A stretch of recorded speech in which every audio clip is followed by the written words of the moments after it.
लिए आई थी यहाँ पे आज? हम यहाँ अभी राशिद मुगल साहब जो हैं, जिनको दिन दहाड़े यहाँ जो आर्मी है गांदरबल में उनका कत्ल किया, और मैं आपको इन आदमी के बारे में कुछ चीजें बताना चाहती हूँ, क्योंकि कश्मीर में हमसे हमेशा प्रूफ माना जाता है कि अगर कोई बेगुनाह है आप हमें सबूत दीजिए।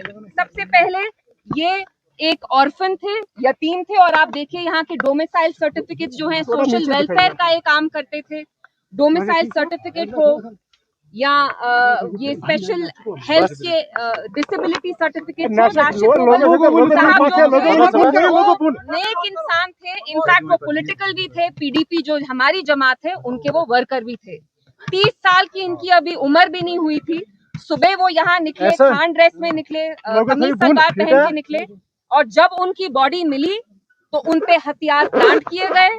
वो ट्राउजर में मिले, शर्ट में मिले, जिस हुलिये से वो घर से निकले, जब उनको मारा गया दिन दहाड़े आर्मी ने मारा, और ये कह के पहले मारा कि ये फॉरेन मिलिटेंट है। तो आप मुझे बताइए, जो कश्मीरी आदमी हो, गांदरबल में उसकी पैदाइश हो, यहाँ का हो, वो अचानक से दिन दहाड़े कैसे आपने पाकिस्तानी मिलिटेंट बना दिया?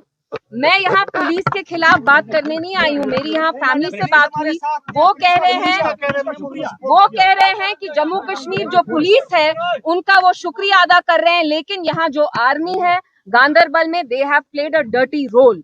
मेरे साथ यहाँ डिसेबिलिटी सर्टिफिकेट है, इनका ये भी कार्ड है पीडीपी का, और आपको पता है इनकी जो व्हाट्सएप पिक्चर थी राशिद मुगल साहब की, वो हिंदुस्तान का झंडा था। तो मैं यहाँ एलजी साहब का शुक्रिया करना चाहती हूँ। आपने एक इंक्वायरी बिठाई और आपने कहा 1 हफ्ते में आप उस इंक्वायरी का जो नतीजा है वो सामने लाएंगे, लेकिन एलजी साहब, फैमिली से बात करने के बाद मैं इस नतीजे पे आई हूँ, राशिद मुगल साहब वॉज एन इनोसेंट सिविलियन, जिनको यहाँ के आर्मी के किसी मेजर ने, ब्रिगेडियर ने, मुझे नहीं पता किसने मारा, दिन दहाड़े मारा। जब वो घर से निकले एलजी साहब, वो सलवार कमीज पहन के निकले, और जब उनकी डेड बॉडी मिली तो पूरी उनकी body it was riddled with bullets. चेहरे को उनको पूरा स्पॉइल किया, बेल्ट तक जो आर्मर बेल्ट है फिरन तक पे वो लगाई, तो उनके ऊपर एविडेंस प्लांट किया गया। कश्मीर वाहिद ऐसा स्टेट है इंडिया में जहां आप किसी बेगुनाह को मारते हैं और मारने के बाद आप ये एक्सक्यूज लेते हैं कि ही वाज अ मिलिटेंट। आप चाहते क्या हैं? यहाँ के नौजवान लड़के करें क्या? और दूसरी चीज, it is my humble appeal, और ये आप समझ जाइए, यहाँ के लोग कह रहे हैं अगर आपने राशिद मुगल साहब की body within a week, 1 हफ्ते के अंदर अंदर अगर आपने इनकी बॉडी वापस नहीं दी, ये यहाँ सड़कों पे निकलेंगे और एजिटेशन करेंगे, क्योंकि राशिद मुगल साहब को पीडीपी का क्या स्टैंड रहेगा? पीडीपी चाहती है इस फैमिली को इंसाफ मिले।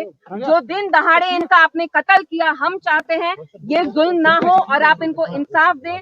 और ये तो जॉब भी नहीं मांग रहे हैं, दे आर सेइंग कि जिनने इनका कत्ल किया वो आर्मी में से ही है, आर्मी को लाइए।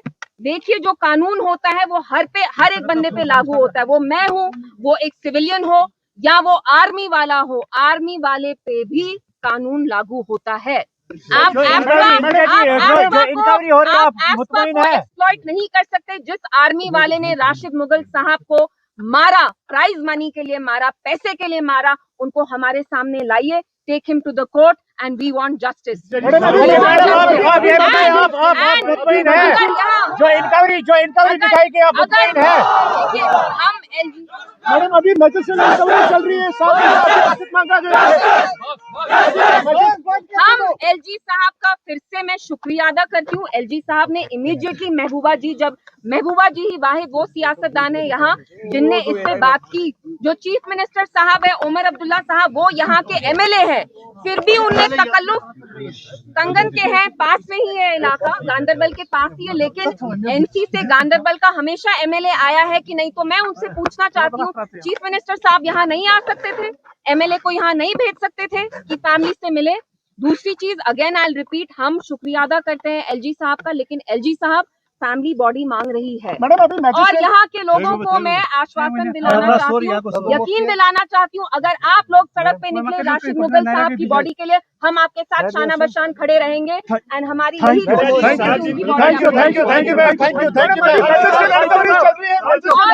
रही है ना, अभी 7 दिन का वक्त तो मांगा गया है, तो कैसे आप अभी जो वादा है उसको रिपोर्ट अभी तक नहीं आई, 7 दिन का वक्त देखिए, वही हम एलजी साहब से अपील करेंगे कि आपने एक टाइम बाउंड वे में कहा था कि 7 दिन के अंदर अंदर आप इंक्वायरी की जो फाइंडिंग्स है उनको पब्लिश करेंगे। वी वांट टू नो कि ये कैसे हुआ। दिन दहाड़े एक कश्मीरी आदमी निकलता है और शाम में आप उसको मार के फिर कहते हैं कि ये पाकिस्तानी मिलिटेंट था, क्योंकि आपको उसके लिए पैसे मिलते हैं।